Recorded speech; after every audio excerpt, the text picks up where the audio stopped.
Қайырлы күн баршаңызға. Бүгін осы жаздың хиті болған бенто тортын дайындайтын боламыз. Бенто деп өзі аты айтып тұрғандай бір адамға арналған, яғни бір порциялық деген мағынаны білдіреді. Ол үшін жұмыртқаның үстіне шекерімізді салып миксерлейміз.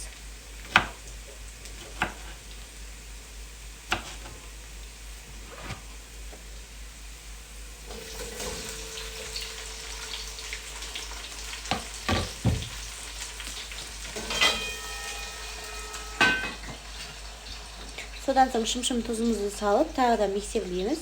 Одан кейін кәдімгі сары майымызды водяной баняда немесе микроволновкада ерітіп аламыз.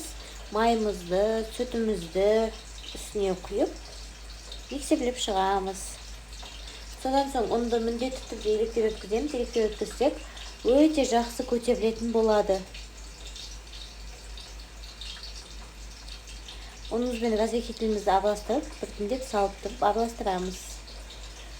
Содан соң пергамент қағазымызда немесе фольга төсеп, тестамызды құйып, 180 градуста 20-25 минутта пісіріп аламыз.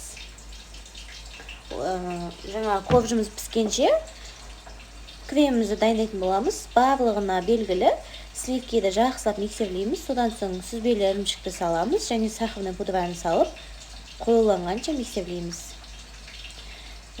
Жаңа неміз пісті. Осылай формамен бөліп аламыз. Менде 8 мм форма. Содан соң тортымызды жинайтын боламыз. Кремді жағып шығамыз. Содан соң өздеріңіз қалаған түспен безендіріп шығасыздар. Осы рецепт ұнаса лайк басып, пікір қалдыра кетіңіздер. Және менің каналыма тіркеле кетіңіздер. Алда көптеген рецепттер шығатын болады. Сіздермен болған аяулым.